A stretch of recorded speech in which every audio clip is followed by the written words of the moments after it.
Hi, this is Belinda Calibriali and this is Talking High Performance with Belle. So I'm making this podcast for people who want to live their best life, people who know that there's more in them, but they just don't know how to get it. So there's a gap, something's missing, I'm making it for them. Hi everyone, welcome back to November month where we're talking all things momentum. If you haven't had a chance yet, don't forget to subscribe and leave us a review. It really helps to reach more listeners. And today I want to talk to you about the impact that small, consistent steps have over the ability to reach your larger goals. And quite often when we look at someone successful, we don't know everything that's gone on underneath that success and everything that's contributed to that. We often just see the end result. And what I'm talking about is, the consistency, the day-to-day discipline, and the ability to really have that focus in achieving their goals. What have they given up?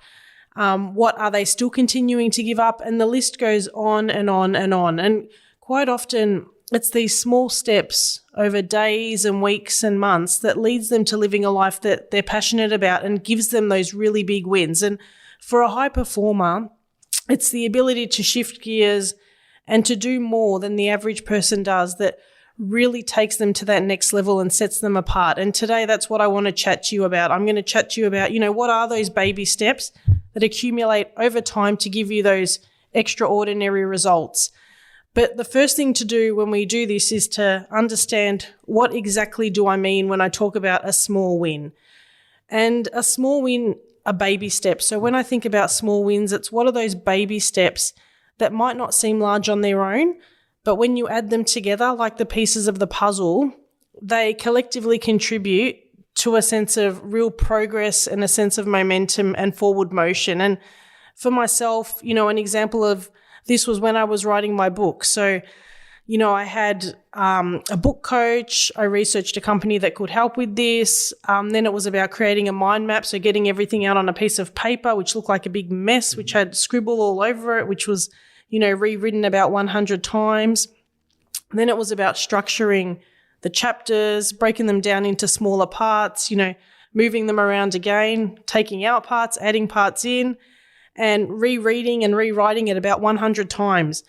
Then once that was done, it was about getting feedback, finding an editor, getting someone to help with the covers, and the list goes on and on and on. And to be honest, I'm getting really tired just reliving that. But those were really baby steps, because if I go, okay, I want to write a book, it just seems too big. So I needed to break that up into manageable tasks. And then my book coach would hold me accountable, as well as my mindset coach. So I would tell her during our sessions what I wanted to achieve, which was just like a mental note for myself.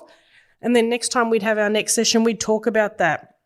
And I use this similar approach for most of my projects. So whether it be podcast creation, writing an online course, planning things around the house, I'm constantly giving myself small tasks that I break up into months and then weeks and then days, because quite often the larger goals on their own, they just seem really overwhelming.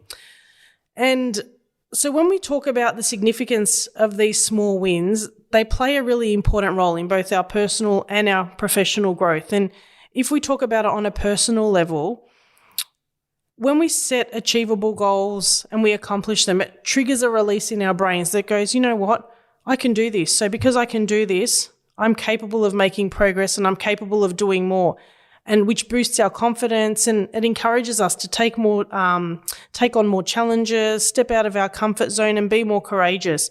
And in doing that, you become less and less afraid to do things that otherwise could have seemed too big. So it's really important on a personal note to help with self-confidence and self-doubt. When we think about it on a professional level, small wins have really large impact, not only on our confidence and not only on our self-doubt and helping with imposter syndrome, but it really helps to improve our motivation and our productivity. So when we break these larger projects down, it not only reduces that feeling of being overwhelmed, but it also creates a clearer path to success, because you've got the big goal. Okay, then you've broken it down, then you've broken it down again, and all of a sudden it doesn't seem so hard and success seems closer than what it would have otherwise. And as each small task is completed, you feel this sense of accomplishment, and that fuels your desire to then tackle the next challenge and the next part of that journey. And if I think about myself, This involves myself asking me questions about, what can I do better? How can I do it differently? Is there a more efficient way to do things? So the more confident you become, then you can really start to see patterns in where there is opportunities. And when you start to believe in yourself and see those opportunities, then you really start to believe that anything's possible. And this really helps to build momentum towards our larger goals. And when we add these small wins after small wins, this momentum really accelerates our progress and the cycle just becomes faster and faster. And I've spoken about this before, but if I relate it to my life again, a couple of years ago, someone said, Belle, you should start a podcast. And, my reply was absolutely no chance. That's never going to happen.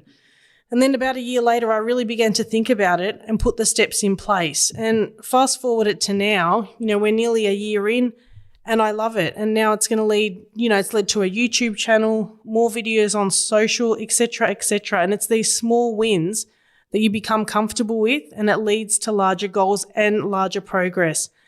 And so sometimes, if you hear influencers or you hear people say you need to do this or you need to do that, I say no. I say start with your goal. Like, what's your goal for yourself? It doesn't need to be the same as anybody else's.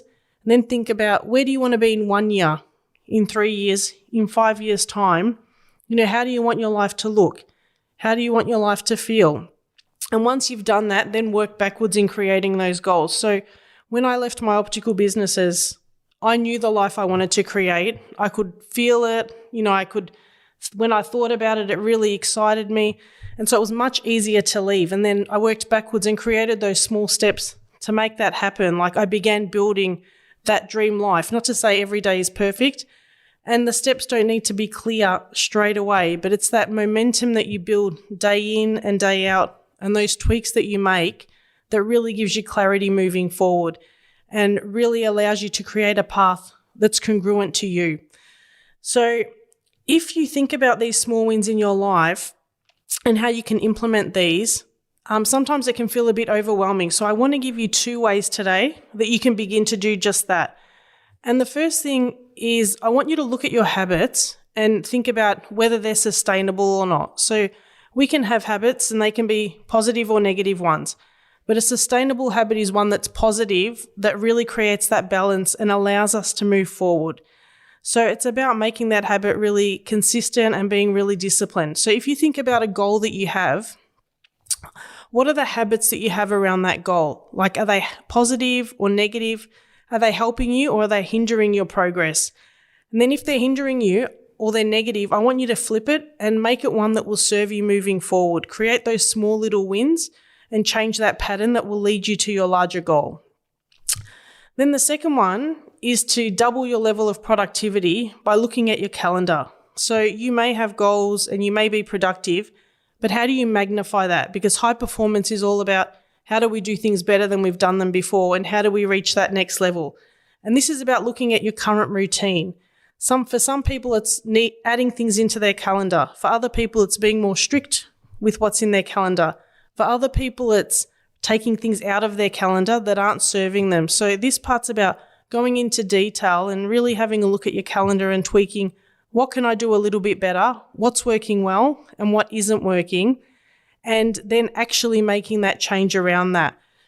So I hope you enjoyed today's episode. We've delved into a topic that often goes unnoticed in the pursuit of success, and that's those small, consistent steps that lead to those bigger goals. And quite often it's easy to see someone really successful and be in awe of their achievements without grasping the journey that they've undertaken to get them there. Their consistency, their discipline, which are 2 of my favorite words in high performance, and the focus and the sacrifices that they've made that really play an important role in their success. So I encourage you, have a think about your life and where you have the ability to push past the ordinary, to shift gears and to go that extra mile that can set you apart. So thanks for tuning in, and I look forward to chatting to you next week. Until then, live a successful, purposeful and fully charged life. Your coach, Belle.